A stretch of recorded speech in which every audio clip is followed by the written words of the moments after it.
प्रश्न है सोनिया जी का।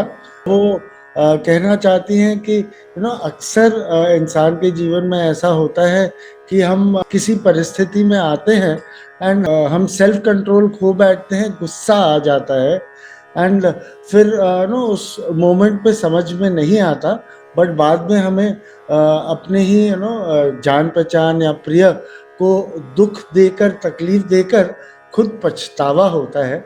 तो बाबा किस प्रकार हमें रियलाइजेशन दे कि हेल्प कर सकते हैं कि हम उस मोमेंट पे कामली एक्ट कर सकें एंड नो रिएक्ट की जगह रिस्पॉन्ड कर सकें। ये पॉसिबल नहीं है सोनिया जी। हम गुस्सा ना करें या अपना आपा ना खो, ये पॉसिबल नहीं है। जो ये आपसे कहता है वो झूठ कहता है कि क्रोध छोड़ दो, संभव नहीं है, ये करना पॉसिबल है ही नहीं। अरे ये हमको कितना अच्छे से बाबा ने इलस्ट्रेट किया है। स्वयं जब देहधारी होकर के बाबा हमारे बीच आए थे, तो श्री साई सच्चरित्र का जब हम अध्ययन करते हैं, हालांकि उनमें मुख्यतः सन 1910 से लेकर 1918 बाबा ने समाधि ली, उतनी 8 सालों की कोई 261 लीलाओं के बारे में जिक्र है। उसमें कितनी ही लीलाएं हैं जिसमें बाबा ने स्वयं गुस्सा किया है, लेकिन गुस्से की कुछ अनिवार्य शर्तें होती हैं जो बाबा के इस श्री साई सच्चरित्र के गुस्से के जो उसमें एग्जाम्पल दिए हुए हैं, जो एपिसोड्स दिए हुए हैं, उनको यदि हम समझें तो गुस्से की कुछ मर्यादाएं बाबा ने हमको सिखाई हैं। बाबा को हमने पढ़ा है उसके अंदर, और जब हम मराठी मूल सच्चरित्र पढ़ते हैं तो ये भी समझ में आता है कि बाबा उसके अंदर जब गुस्सा करते थे तो अब शब्दों का भी इस्तेमाल करते थे। तो ये सब बिल्कुल एक देहधारी साधारण मनुष्य के रूप में जब बाबा आए तो उन्होंने वैसा ही आचरण रखा, लेकिन उस आचरण से उन्होंने हमको हमारी कमजोरियों की मर्यादाएं तय करना सिखा दिया। कितनी अद्भुत संतत्व इस संत के अंदर झलकता है कि आपके अंदर कमियां हो सकती हैं, और जब मैं आपके जैसा अवतार लेकर के आता हूं तो मेरे अंदर भी कमियां उस परिलक्षित होती है, लेकिन मैं उन कमियों को कैसे मर्यादित रूप से इस्तेमाल करना वो आपको बतलाता हूं। आपको ध्यान में आएगा, और सुजय जी हम इस बारे में पहले भी एक बार इस बारे में बात कर चुके हैं। एक बड़ा सुंदर उदाहरण जो मुझे बहुत अच्छा लगता है कि जब बाबा की मर्जी के बिना काका साहब दीक्षित और नाना साहब चांदोरकर ने मस्जिद में जो नीचे सभा मंडप है उसकी मरम्मत का कार्य शुरू कर दिया था। बाबा चावड़ी में सोने गए थे, दूसरे दिन सवेरे लौटते हैं तो देखते हैं वहां काम वाम चल रहा है, तो अचानक बहुत गुस्सा हो जाते हैं, और इतना गुस्सा होते हैं कि वो उस गुस्से में उन खंभों को उखाड़ के तोड़ फोड़ने लगते हैं, गालियां देने लगते हैं, और तो और लोगों को मारने भी लगते हैं, और काका महाजनी का तो हाथ पकड़ करके वहां बिठा लेते हैं। और काका महाजनी का हाथ पकड़ के बिठाने के पीछे बहुत अद्भुत क्रिया करते हैं वो, कि इस आपाधापी में जब ये भगदड़ मच जाती है बाबा का ये रूप देख करके, तो काका महाजनी जिसको पेचिश की शिकायत थी या डिसेंट्री की या डिहाइड्रेशन की शिकायत थी, उनको बाबा ने उस वहां प्रसाद के जो पैकेट एक भक्त छोड़ गया था उसमें से उठाकर मूंगफली के दाने उनके मुंह में रखना शुरू कर दिया। किसी का पेट खराब हो और उसका मूंगफली के दाने खिलाए तो 100% उसका पेट और खराब, लेकिन बाबा की इस लीला से उनका पेट सही हुआ।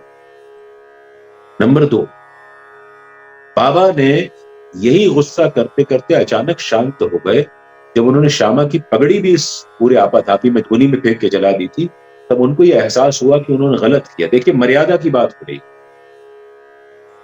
उनको एहसास हुआ कि उन्होंने गलत किया, और उन्होंने जब ये श्यामा की पगड़ी को जलाने का एहसास उनको हुआ तो उन्होंने स्वयं पैसे देकर के सामने की दुकान से एक सुनहरा शेला मंगवाया और अपने हाथ से श्यामा के सिर पर पगड़ी पहना दी। सीख क्या मिलती है? हमें यह एहसास हो जाए कि हमने गलत किया है तो हम उस चीज का पश्चाताप करें, और पश्चाताप करने का सबसे अच्छा मार्ग होता है प्रायश्चित करें। यदि हम सुधार सकते हैं अपनी भूल को, यदि हम सुधार नहीं सकते हैं तो हम प्रायश्चित करें, हम अपनी ग्लानि शो करें, हम उसको करेक्टिव एक्शन लें। आपने ये भी देखा होगा कि बाबा अचानक गुस्सा हो जाते थे और अचानक शांत हो जाते। तो बाबा का गुस्सा कैसा होता था? बिल्कुल समंदर की लहरों की तरह, जहां लहरें ऊपर ऊपर रहती हैं लेकिन तले में सब कुछ शांत रहता है। लहरें भी कहते हैं समुद्र अपनी मर्यादा नहीं छोड़ता, जब मर्यादा छोड़ता है तो सुनामी आ जाती है। लेकिन समुद्र हमेशा अपने दायरे के अंदर अपनी लहरों को 99% टाइम वो जो है वो अपनी लहरों को दायरे में रखता है। तो बाबा को गुस्सा ये बतलाता था कि हम कितना भी गुस्सा करें, अपनी मर्यादा को छोड़ करके कभी बाहर ना जाए। किसी का दिल दुखाए तो उसको मना भी ले। तो ये हम सब से मनुष्य रूप में गुस्सा भी होता है, क्योंकि हम सब एक साधारण लोग हैं। हम भगवान नहीं बन सकते कि हमारे अंदर गुस्सा होगा या नहीं। और भगवान भी जब अवतार लेकर के आए तो रामचंद्र भगवान ने जब गुस्सा किया तो रावण का वध हुआ। कृष्ण भगवान ने जब गुस्सा किया तो कंस का वध हुआ। कृष्ण भगवान ने जब गुस्से को अपने सकारात्मक रूप से मोड़ दिया तो उन्होंने सारथी बनना स्वीकार किया।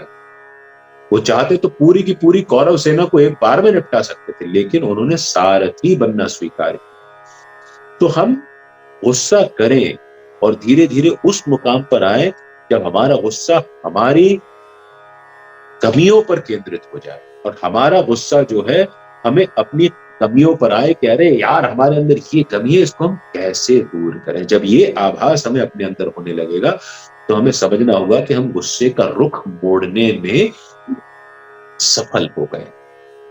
तो गुस्सा करना बुरी बात नहीं है, गुस्से में आपका मर्यादा टूट सकती है, लेकिन अगर आपको ये एहसास हो रहा है तो ये समझिए कि साईं ने आपको इशारा किया कि आपकी मर्यादा छूट रही है।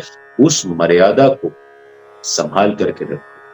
और आपको मैं बता दूं कि श्री साईं अमृत कथा कैथल 2019 की कथा को आप यदि सर्च करेंगे तो ये 5 दिन की कथा जो केवल और केवल गुस्से पर केंद्रित थी। श्री साईं अमृत कथा कैथल 2019 5 दिन 15 घंटे जो बाबा ने बातचीत कराई वो केवल और केवल गुस्से पे बातचीत कराई।